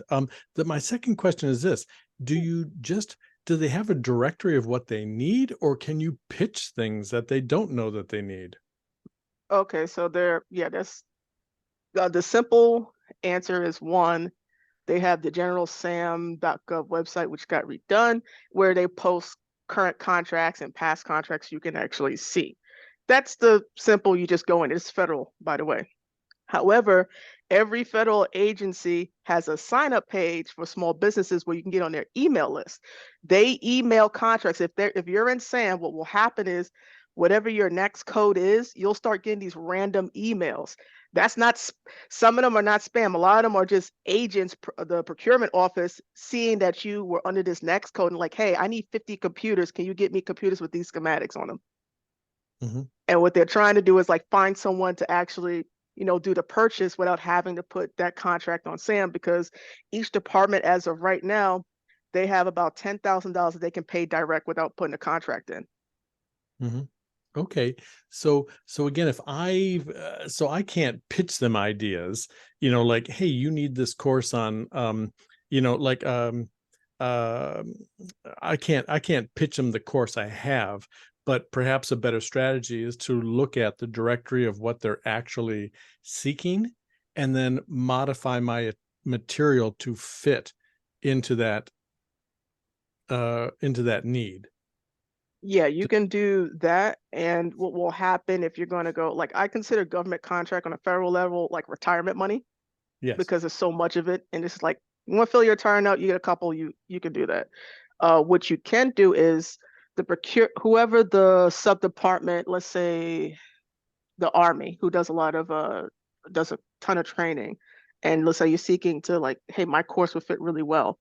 Whoever's running that department, if you say, hey, you really need this or that, you could tell them, and if they're interested, they'll put the actual order in with the procurement office. Oh, okay. So there is a way to pitch an idea. I mean, like in my Yeah. case, okay, so I help, couples work to communicate about money, talk about money, so that they can have a long and happy marriage. So I could go to the Army, for example, and say, what, the finances is such a stress on married families, and I have a course that could help military families talk about and take the stress out of and communicate better about money. So I could kind of pitch something like that. You could. So, like, for that particular example, now I know what you do. Probably a few months ago, I think it was the Army or someone in the Department of Defense. They actually paid $350,000 for a couples retreat. Okay. All right. So Well, that yeah. included the space. They spent $350,000 to rent the space to have a couples retreat. And so you'd be like, hey, you spent this and blah blah blah. Yeah, that would be part of the services. Yeah. Well, I've got a spare bedroom. I don't know where we put all the people, but we can work something out for that much money. We can work something out. All right. Thanks, dear, for bringing that to our attention. And thanks, Gregory, for starting that off. Oh, that's cool. Should I ordain this relationship? Reverend It's like John. when I came on here, I wasn't expecting to get married like that. Like, this is that wasn't part of the benefits of the group. Yeah. Just take your cameras off screen for the consummation. Nice. Oh, that's And classic. one thing I would chime in on that part before we change subject is there is a lot of nefarious players in that space who are willing to do your SAM certification stuff for you. Some of them will even pretend that they are with the SBA or whatever. Make sure that any link that you're going through ends at .gov. Otherwise, somebody is going to get a piece of your bid forever and ever, or they're going to be charging you annually for your SAM certification renewal, and that type. There's a lot of players in that fraudulent space. Yeah, he's right. There is a lot of, they jump in it. People don't know any better. They just, want to win a contract, and they wind up getting, like, screwed and stuff. I will say, it is a pain in the butt, but it's like, I'd rather be in a realm of a contract that could be retirement money. And you build all sorts of relationships, because, like, that's the federal side. A lot of contractors that are in this space have a private side. So sometimes you'll partner with somebody on a contract, and then you'll wind up getting more business on the private side anyway, because that's just a large part of the business. But I will say, if you're going to do that, you do want to partner with, like, a bank, like, at times, and say in terms of payment processing, because what will happen sometimes if you get a larger contract. So let's say I got a contract that was $2 million for me and my son, my profit, like some internet services or whatever. I can go to US Bank if I have a relationship and have them forward me the money, because they know it's going to be paid, because they have that relationship. So I think that's part of their play too, which is good, because you want a bank that, hey, I want this contract, here's the paperwork, let them forward you at least half the money so you can do what you got to do, because the government usually is on a net 30.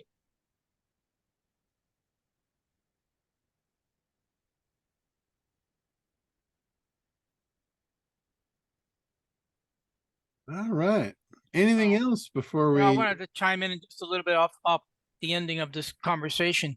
One of the things I found when I was talking to GSA, that's the government level, federal level, the guy here in LA Bank, he said that it's better is for, now this was just from this one guy in local, but he said that it would be better if I start off with a local agency before I go to GSA, like in LA Yeah, County. you want to be careful. He's right. Yeah. So Metro. He's actually right. Yeah, and then LA County, about these certifications, that LA County has a department for certification called DEOD, and then there is Metro.net, and even though it's LA County, those who are not in LA County, you can still get certified. It's just that you will not be on tier 1 for the county bid stuff. But then from there, you graduate to the state level, and then at the state level, then if you get once you get one certification in any agency, the next one is easier. The first one will be your toughest one, but after that, it will go easier after that, because you would have all your materials in order from your first accomplishment. So that's my Gregory, closing comment. Thank you. What's the easiest one to start with then? Would it be the U.S. Bank? I would start with U.S. Bank, because U.S. Bank is nationwide #1. They'll tell you if you qualify or don't qualify. And like I said, they have that. And what was really cool, Donna Ruff, Ruff, that was the rep. Let me type her name in so that you'll have a name.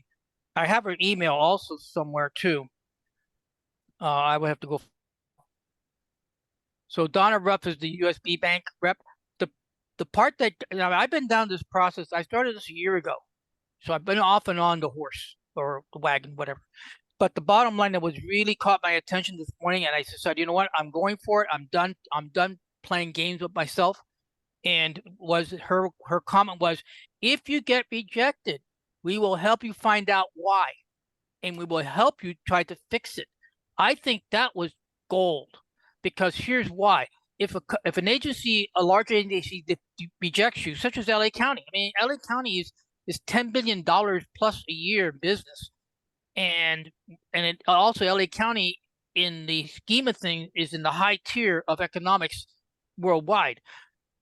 If you get rejected by an agency, you might not get an answer as to why, or you're not going to get the help. That's more important. You might get, okay, you're short this document.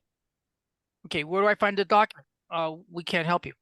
But what Donna said this morning at the meeting was, USB will help you find out why, and we will help you try to fix it. If it's fixable, if we can fix it, we can. If it's not fixed, then we'll go back and find out how to fix it.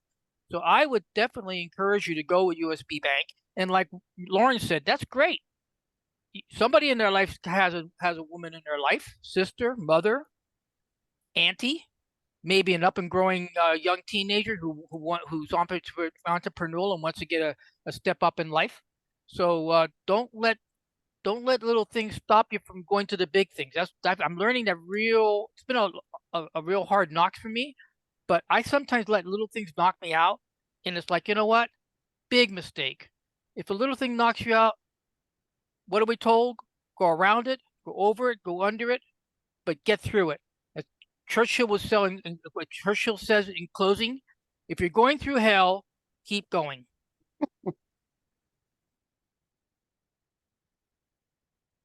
That is a good one. I've always liked that one. Keep going. Connie.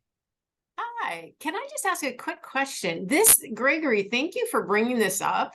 And Lauren and Nick and Chris, to give some context around it. So if that link, I have somebody that I'm thinking of that I actually know in Texas. So that link could be in California, anywhere that they could go to that US bank, as long as there's a US bank in that state, or? No, the link is for anybody. Okay. Anybody. And you do not have to be a US. Notice the question says, do you have to be a USB customer? No, you do not have to be a USB customer. Donna was asked that question. Do I have to be a member of the bank? No. Okay. All you have to do is start the process. Go to the form, fill the app, submit it, wait for response. And once you get going, it's going to be a 60 to 90 day process. So you might not get an answer from the bank for 2 or 3 weeks, she said, because they're behind. They lost a major key player, a processor who worked for their bank for many years. Well, he decided to relocate to another part of the country and to switch companies because he wanted to work locally at the new location. So she said, we're behind. I admit it, we're in trouble, but we're going to work on it. But the bottom line is just be patient. That's just be with it. Okay. And, All right. Perfect. Thank you. Yeah, because I have someone here, but then I also have somebody in Texas. So that's awesome. Thank you so much.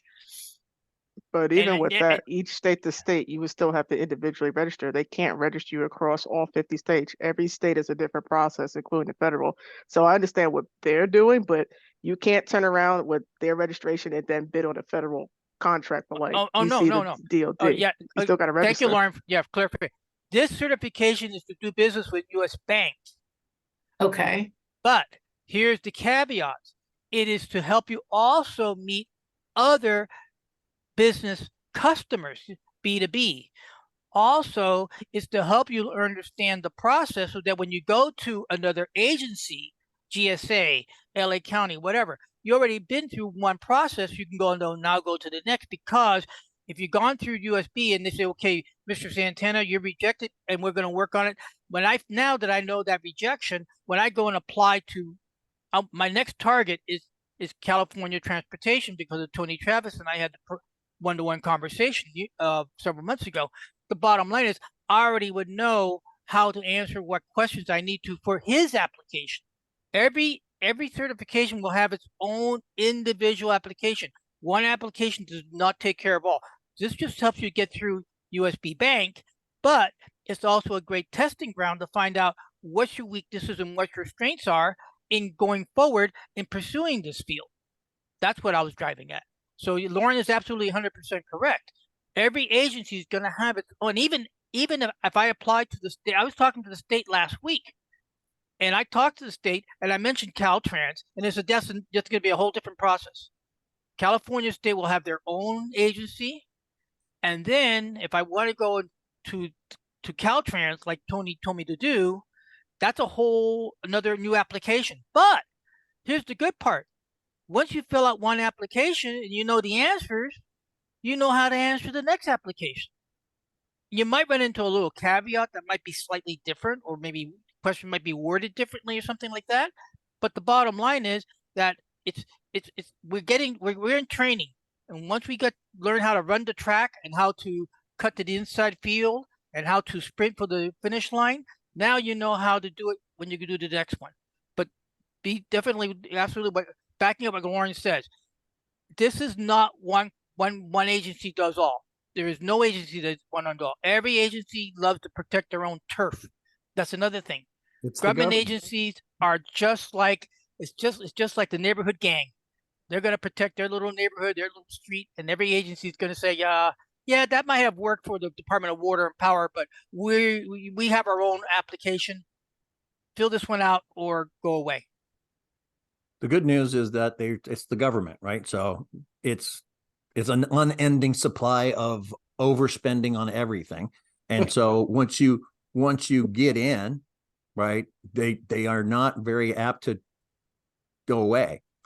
They're just, they're not like, efficient business people looking to get the, once you get through, jump through all those hoops and you actually get a government contract, they tend to stick around. Like Ronald Reagan said, the only thing that lasts longer than the Sierra Nevada mountains is a federal program. I call government money magic money for contracting. So like that's kind of how I got into it, being on that side, because a lot of times contractors get paid more than employees, especially for sending people down. So they buy everything. I mean, they buy wigs. I know a contract that was $4 million for wigs. Wow. They buy bed sheets. Crazy. Like, well, and this I went down this path and ended up pulling out away from it altogether, just because I don't sell a physical product. So it's like we have a much better, faster, easier, cheaper access to more candidates for filling jobs, right? So we can use our technology to fill jobs. Now they hire a lot of people and they have a lot of need, especially now that the private sector has outpaced the public sector. So firemen and police officers and everything. our solution worked fabulously for them, but it's so bureaucratic and broken, and one hand doesn't talk to the other hand, and you've got they're subject to all kinds of crazy compliance and stuff that it's just was not worth it for me. But that's how I discovered the fraudulent players trying to file things on your behalf. So just be careful with that. But I think Lauren's right. If you go in as a contractor, it's more lucrative. Well, and I think that's where, like, going through, because I could understand where there would be a lot of players out there that are nefarious, that, you know, you could get into that cycle. But going through US Bank, at least it seems like you're plugging into something that will help hopefully keep you on the rails and kind of give you guidance. And like you said, give you the feedback or whatever, so that you can go in the right direction based on what you're trying to offer. And I think that with the value proposition that it looks like this US Bank link I go to is, if you are a diversity play, you're a woman-owned business or minority owned or whatever. Yep. So there's incentive, especially in the People's Republic of California, but there's a ton of incentive for them for every branch of government to do business with, from an inclusion standpoint, diversity, inclusion stuff, to do business with these kind of suppliers. And so they don't know where to spend the money. So if you have a certification, you immediately go to the top of their list going, oh, I have to spend a bunch of my budget on diversity inclusion stuff. So getting that certification would be very valuable. And I think it's a smart way to go. Yeah, if it's state, it depends on, like, once again, different states and cities. Like New York, there's 2 diversity and inclusion programs for federal contract. New York City's is very different from New York State's. In terms of like registration stuff in a lot of counties in different states. It depends on the state. Federal wise, the only way that works is like it's going through the SBA and let them see everything. It is like now it's a much longer process because of the pandemic backup, but the only way, so there's like categories like disabled vet. So if there's a contract out and it said this is a set aside for a disabled veteran, I'm not going to win that contract because it's for specifically a company that is 51% owned by a disabled veteran. If they said minority owned disabled veteran, I don't fit in that category. So it's no point in me bidding for it. That's what they're looking for. What happens is most of the time, those contracts, depending on the category, do not get fulfilled. So like buying sheets, someone will probably snap that up. But if it's like something like certain types of managed IT services, very few minority-owned disabled vet companies actually do that. Or they don't know how to, you need to partner with a company that does that, and you take the bid and you be the prime. They don't know how to play that kind of chess. On my end, I have a lot of technical background because I have data scientists. So if I want that contract and it's like minority-owned business, I know I can go in.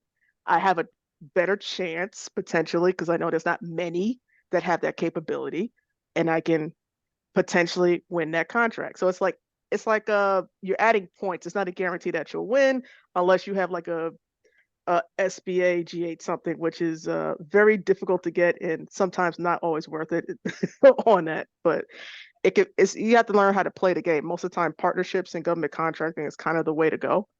You'll have I have Verizon sometimes hit me up like, hey, can you do this contract? Because they can't win it because the government doesn't want to buy from Verizon or AT&T again. They want a smaller business. So a lot of these smaller businesses that win these contracts, they're not the ones fulfilling it. They're using AT&T or Verizon to fulfill it, but Verizon and AT&T can't put in for the contract. Leave it to the government. Wow. My eyes have been opened even wider. Thank you all. That's wow. Okay. I'm gonna digest all of that, but I appreciate it. Perfect. Whole new world. No problem. Hey, it's magic money. I love magic money. Magic money come every year. We're about to go through a federal budget. I can't wait for them to figure that out so that they can release I seen the pre-schedule. I'm looking at, what can I think I want to try? I got to get back on the government dole somehow. That's awesome. All right. Well, if there's nothing else, we'll go ahead and wrap her up for this week. We've got our a special crypto call for those of you that are in that group. That's coming up here, but exciting stuff happening. All right, guys. Well, we will be back on next week, and we will talk to you then. Thanks, everyone. Thank you, everyone. Bye. Thanks. Bye. Thanks, John.